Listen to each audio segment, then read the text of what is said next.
SA 24. Bienvenidos al Seminario Reina Valera.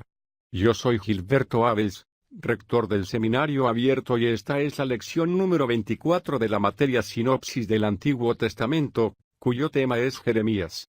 Perfil del valor. Pedimos la bendición de Dios sobre el estudio de su palabra. Empecemos. Jeremías, perfil del valor. Por Ray C. Stedman.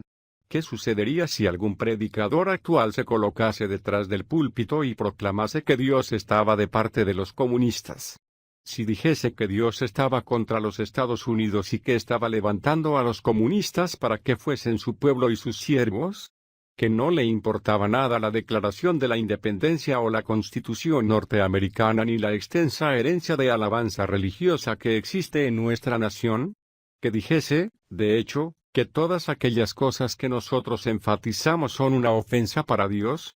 ¿Y qué pasaría si este predicador incluso abogase porque los cristianos renunciasen a su lealtad hacia su país y se uniesen al Partido Comunista? ¿Y qué sucedería si el predicador, sujeto a arresto domiciliario, o estando en la cárcel, o abofeteado en público y sus escritos quemados, medio ahogado en un pozo de cieno, no solamente se negase tenazmente a retractarse ni una sola palabra de lo que hubiera dicho, sino que lo volviese a repetir? La verdad es que esta situación imaginaria se parece bastante a lo que nos cuenta el libro de Jeremías. Esto es exactamente lo que fue llamado a hacer Jeremías. Imagínese a sí mismo como ese predicador. Imagínese cómo se sentiría si nadie le escuchase y le persiguiesen por todas partes, y si no pudiera usted hallar consuelo en el matrimonio porque los tiempos fueran demasiado difíciles y Dios le hubiera dicho a usted que debía permanecer soltero. Se sentiría usted abandonado y solo, y hasta sus amigos le darían la espalda. Y si intentase usted abandonar y se negase a ser esa clase de predicador, se encontrase con que no le era posible abandonar, que la palabra de Dios consumiese sus huesos y se viese usted obligado a proclamar el mensaje tanto si quisiera como si no. Y a pesar del mensaje que le han pedido que proclame, el amor que siente usted hacia su país fuese sincero y profundo, al verlo rodeado por los enemigos, tomado por la fuerza y saqueado, y se sintiese usted abrumado por un profundo sufrimiento que se convirtiese en lamentaciones de dolor. Tal vez ahora entienda usted por qué Jeremías, de entre todos los profetas, fue sin duda alguna el más heroico. Isaías escribió más pasajes exaltados y posiblemente más exactos acerca de la venida del Mesías y la plenitud de su obra. Otros profetas hablaron con más exactitud con respecto a los acontecimientos futuros que habrían de cumplirse, pero Jeremías sobresale entre los profetas como un hombre heroico, de un valor intrépido. Durante muchos años tuvo que soportar esta clase de persecución en su vida sin poder abandonar. Ese es todo un récord, ¿no es cierto? Al leer este libro verá usted que fue realmente un hombre extraordinario. Jeremías vivió durante los últimos días de una nación en decadencia. Fue el último profeta de Judá, el reino del sur. Judá continuó después de que las 10 tribus del norte fuesen llevadas cautivas bajo Asiria. Isaías lo profetizó unos 60 años antes de Jeremías. Jeremías aparece hacia el final del reinado del último rey justo de Judá, el rey niño llamado Josías, que dirigió el último avivamiento que experimentó la nación antes de ser llevada cautiva.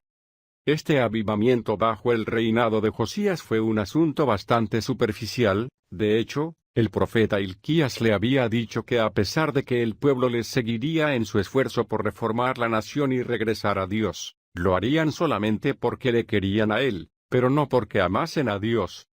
Jeremías aparece, por lo tanto, a mediados del reinado del rey Josías, y su ministerio nos lleva a lo largo del reinado del rey Joacás, que solo ocupó el trono durante 3 meses. A continuación lo ocupó el rey Joacim, que fue uno de los reyes más malvados de Judá, y el reinado de 3 meses de duración de Joaquín, que fue capturado por Nabucodonosor y llevado cautivo a Babilonia. Y Jeremías estaba todavía vivo cuando ocupó el trono el último rey de Judá, llamado Sedequías, al final de cuyo reinado regresó Nabucodonosor, destruyendo totalmente la ciudad de Jerusalén y llevando a toda la nación cautiva a Babilonia. El ministerio de Jeremías abarca un período de 40 años, Y durante todo este tiempo el profeta no vio ni una sola vez la más mínima señal de éxito en su ministerio. Su mensaje era de denuncia y reforma, y el pueblo nunca le obedeció.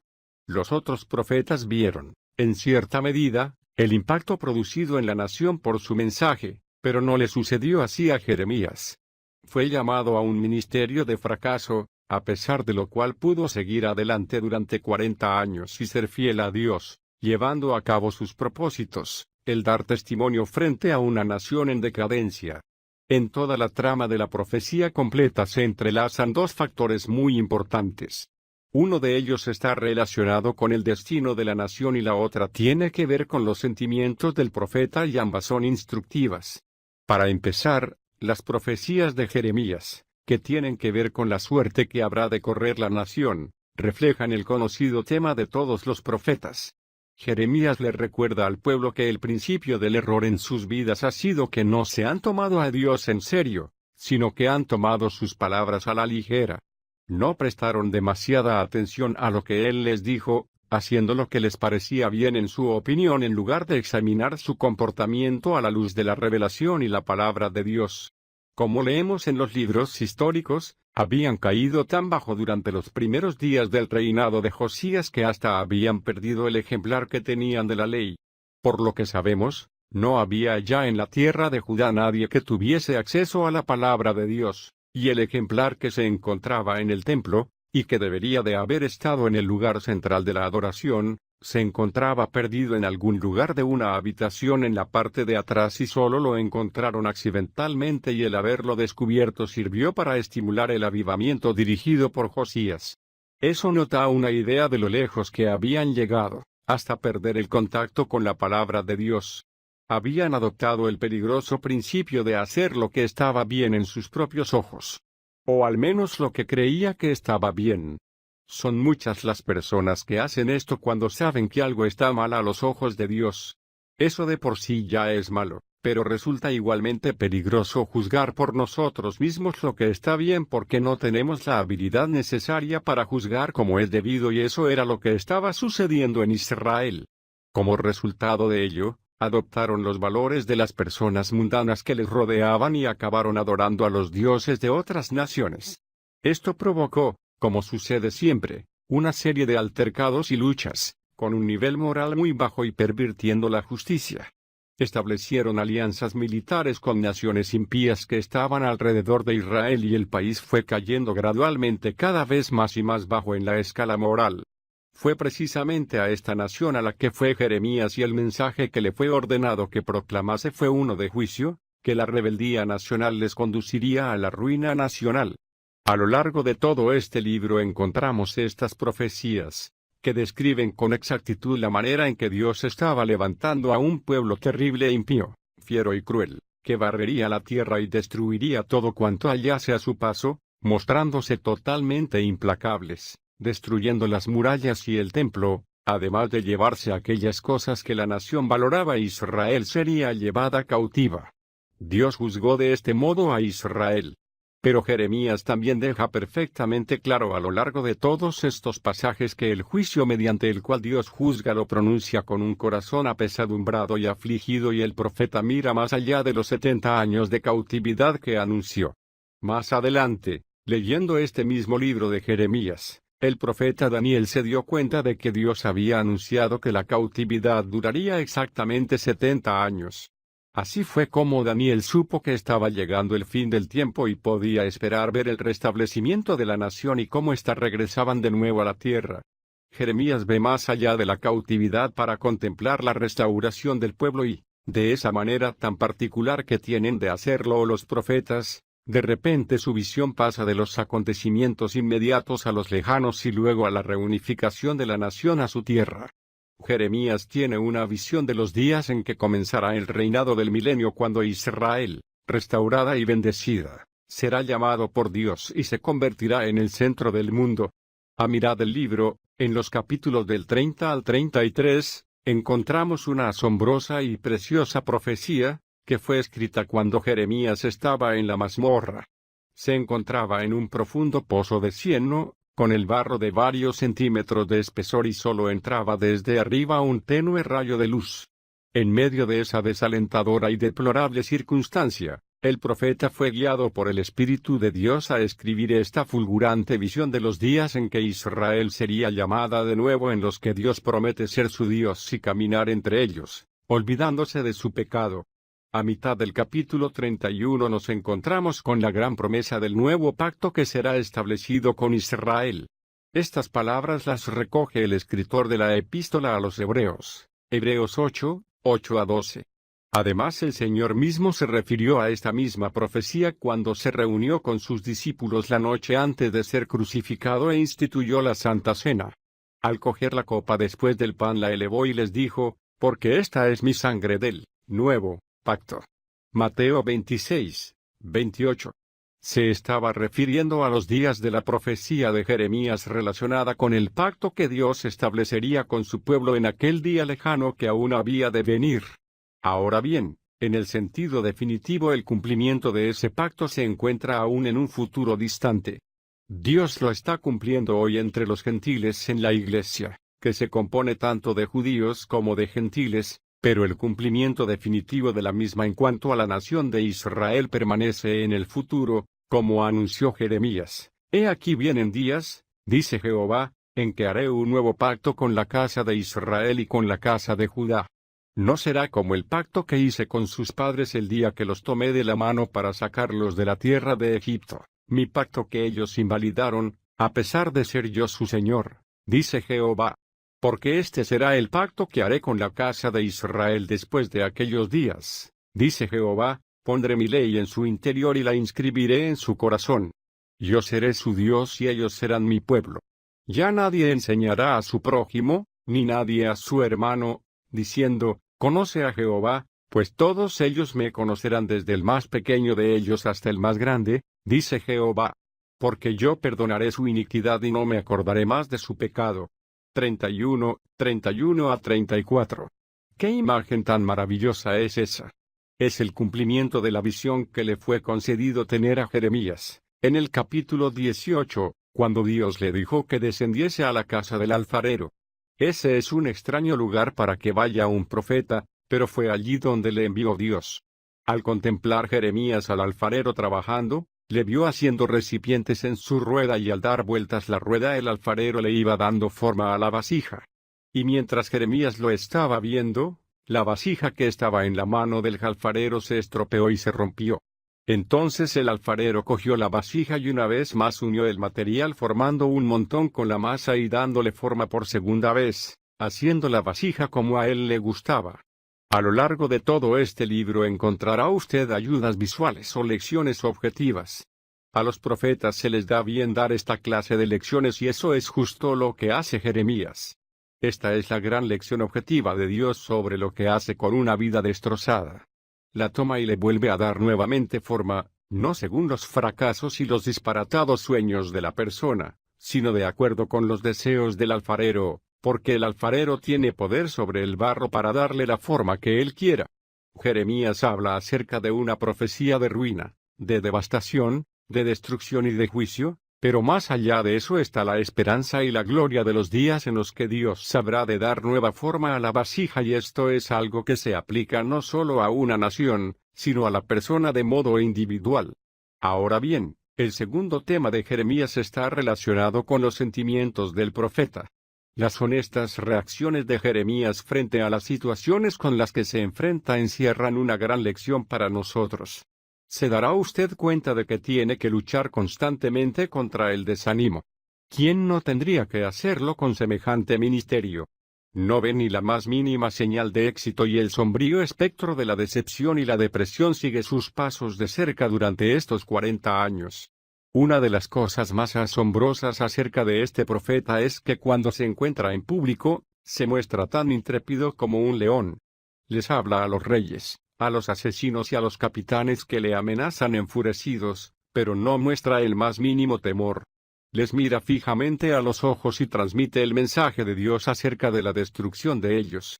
Pero cuando se encuentra a solas con Dios, se siente dominado por el desaliento, la depresión, el resentimiento y la amargura, y todo sale a la superficie. El profeta se vuelve a Dios y clama diciendo, Porque ha sido continuo mi dolor y mi herida incurable ha rehusado ser curada. Es decir, este problema me persigue todo el tiempo, no desaparece nunca y nunca mejoran las cosas, no cesa y se niega a resolverse.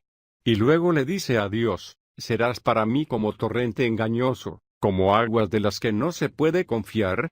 15:18. O, como dice otra traducción, serás para mí como un mentiroso, como aguas que fallan. Le está acusando a Dios de ser mentiroso y de no poder depender de él. Esas palabras son realmente fuertes, ¿verdad? No hay duda de ello. ¿Son palabras sinceras? Absolutamente. Está expresando exactamente lo que siente y ha comenzado a preguntarse si el problema realmente consiste en que no se puede uno fiar de Dios. Al echar un vistazo atrás a este relato, verá usted que lo que primeramente le preocupa al profeta es la persecución. Tú lo sabes, oh Jehová, acuérdate de mí, visítame con tu favor y toma venganza de mis perseguidores. 15:15. Aquí tenemos el caso de un hombre que se ve acosado por donde quiera que va. No solamente padece persecución, sino que se burlan y le ridiculizan, despreciándole, no sea yo arrebatado por la prolongación de tu ira. Tú sabes que por tu causa sufro la afrenta. 15:15b. El tercer elemento de su problema es la soledad. No me he sentado ni regocijado en compañía de los que se divierten. A causa de tu mano me he sentido solitario, porque me llenaste de indignación. 15:17. ¿No son estos generalmente los ingredientes del desánimo con el que nos enfrentamos nosotros? Sentimos que han abusado de nosotros y nos han perseguido. Sentimos que hemos intentado hacer lo correcto, pero todo el mundo o bien lo pasa por alto o vuelve para causarnos problemas. O se burlan de nosotros y ridiculizan y nos sentimos abrumados por la soledad y la depresión de espíritu. Nos sentimos incluso abandonados. Puede que diga usted, ya sé lo que le pasa a este hombre. Es evidente que ha perdido su fe. La desobediencia, esa es la respuesta rápida y sencilla de lo que sin pensárnoslo dos veces acusamos a alguien que sufre de este modo. Pero no es ese el caso de Jeremías, pues si se fija usted verá que está pidiendo en oración, tú lo sabes, oh Jehová, acuérdate de mí, visítame. 15:15. Y se está alimentando de la palabra, fueron halladas tus palabras, y yo las comí. Tus palabras fueron para mí el gozo y la alegría de mi corazón, porque yo soy llamado por tu nombre, oh Jehová Dios de los ejércitos. 15:16. Está leyendo su Biblia y alimentándose de la palabra y está dando testimonio. Tú sabes que por tu causa sufro afrenta. 15:15. Ha estado hablándoles acerca del Señor y está separado. Veamos de nuevo lo que dice el versículo 17. No me he sentado ni he regocijado en compañía de los que se divierten. No estamos hablando de un hombre cuya fe se ha enfriado. ¿Verdad? Porque estas son precisamente las cosas que tenemos que hacer cuando nos sentimos desanimados y deprimidos. Necesitamos orar y leer la Biblia, además de darles testimonio a otras personas y mantenernos alejados del demonio. ¿No es esa la respuesta? ¿No es esa la fórmula? Pero aquí tenemos a un hombre que está haciendo todas estas cosas a pesar de lo cual todavía sigue derrotado y desanimado. Entonces, ¿cuál es el problema? El problema consiste en que se ha olvidado de su llamamiento. Se ha olvidado de que Dios ha prometido estar con él, de modo que Dios vuelve a llamarle. Por lo tanto, así ha dicho Jehová, si tú vuelves, yo te restauraré. 15:19. Dios ofrece siempre, por medio de las Escrituras, la respuesta a un corazón que se ha desanimado. Vuelve, le dice Dios, vuelve. Regresa al comienzo, a las cosas originales. Y él dice, si tú vuelves, yo te restauraré y estarás de pie delante de mí, y si separas lo precioso de lo vil, serás mi portavoz. Que ellos se vuelvan a ti, pero tú no te vuelvas a ellos. Te pondré ante este pueblo como un muro fortificado de bronce. Lucharán contra ti, pero no te vencerán, porque yo estaré contigo para salvarte y librarte, dice Jehová. Te libraré de la mano de los malos, y te rescataré de la mano de los tiranos. 15:19-21. Eso fue lo que le dijo Dios al principio. Fíjese en el llamamiento de este hombre en el capítulo 1. Vino a mí la palabra de Jehová, diciendo, antes que yo te formase en el vientre, te conocí, y antes que salieses de la matriz, te consagré y te di por profeta a las naciones. 1:4-5. Y Jeremías dijo, Oh Señor Jehová, he aquí que no sé hablar, porque soy un muchacho. Posiblemente tuviese unos 17 años cuando recibió este llamamiento. Pero Jehová me dijo, no digas, soy un muchacho, porque a todos a quienes yo te envié tú irás, y todo lo que te mande dirás. No tengas temor de ellos, porque yo estaré contigo para librarte, dice Jehová. Entonces Jehová extendió su mano y tocó mi boca. Y me dijo Jehová, he aquí pongo mis palabras en tu boca. Mira, en este día te he constituido sobre naciones y sobre reinos, para arrancar y desmenuzar, para arruinar y destruir, para edificar y plantar. 1:6-10. Y cuando desde el fondo de la depresión y el desánimo, el profeta recibe el llamamiento de nuevo por la promesa de Dios, se le recuerda que Dios es superior a las circunstancias y que por muy deprimentes que parezcan, o por negativas que sean, el Dios que le ha llamado es el que le puede sacar adelante en medio de todo ello, siempre y cuando deje de depender de sí mismo y mire a Dios, como hizo Pedro al caminar sobre el agua, y comience a andar de nuevo. Y por medio de la fortaleza que recibe, gracias a esta lección, continúa con su ministerio, en medio de circunstancias que le desaniman, para ser finalmente llevado como prisionero a Egipto, donde murió. No ha quedado información acerca de su muerte, pero Jeremías fue fiel hasta el fin aprendiendo a andar conforme a la fortaleza del Señor su Dios.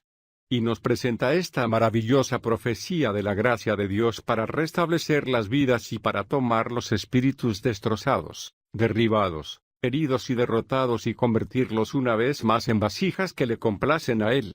Oración Padre nuestro, gracias por el enorme estímulo que nos ofrece este gran profeta al contemplar la decadencia de Sa 24. Bienvenidos al Seminario Reina Valera.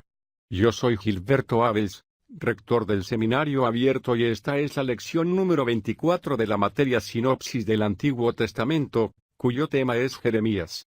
Perfil del valor. Pedimos la bendición de Dios sobre el estudio de su palabra. Empecemos. Jeremías, perfil del valor. Por Ray C. Stedman. ¿Qué sucedería si algún predicador actual se colocase detrás del púlpito y proclamase que Dios estaba de parte de los comunistas? Si dijese que Dios estaba contra los estados persa y saqueado, y se sintiese usted abrumado por un profundo sufrimiento que se convirtiese en lamentaciones de dolor. Tal vez ahora entienda usted por qué Jeremías, de entre todos los profetas, fue sin duda alguna el más heroico. Isaías escribió más pasajes exaltados y posiblemente más exactos acerca de la venida del Mesías y la plenitud de su obra. Otros profetas hablaron con más exactitud con respecto a los acontecimientos futuros que habrían de cumplirse, pero Jeremías sobresale entre los profetas como un hombre heroico, de un valor intrépido. Durante muchos años los tiempos fueran demasiado difíciles si Dios le hubiera dicho a usted que debía permanecer soltero. Se sentiría usted abandonado y solo y hasta sus amigos le darían la espalda. Y si intentase usted abandonar y se negase a ser esa clase de predicador, se encontrase con que no le era posible abandonar, que la palabra de Dios consumiese sus huesos y se viese usted obligado a proclamar el mensaje tanto si quisiera como si no. Y a pesar del mensaje que le han pedido que proclame, el amor que siente usted hacia su país fuese sincero y profundo, al verlo rodeado por los enemigos, tomado por la fuego en la cárcel, o abofeteado en público y sus escritos quemados, medio ahogado en un pozo de cieno, no solamente se negase tenazmente a retractarse ni una sola palabra de lo que hubiera dicho, sino que lo volviese a repetir. La verdad es que esta situación imaginaria se parece bastante a lo que nos cuenta el libro de Jeremías. Esto es exactamente lo que fue llamado a hacer Jeremías. Imagínese a sí mismo como ese predicador. Imagínese cómo se sentiría si nadie le escuchase y le persiguiesen por todas partes y si no pudiera usted hallar consuelo en el matrimonio porque los unidos y que estaba levantando a los comunistas para que fuesen su pueblo y sus siervos. Que no le importaba nada la declaración de la independencia o la Constitución norteamericana ni la extensa herencia de alabanza religiosa que existe en nuestra nación. Que dijese, de hecho, que todas aquellas cosas que nosotros enfatizamos son una ofensa para Dios? ¿Y qué pasaría si este predicador incluso abogase porque los cristianos renunciasen a su lealtad hacia su país y se uniesen al Partido Comunista? ¿Y qué sucedería si el predicador, sujeto a arresto domiciliario, o estando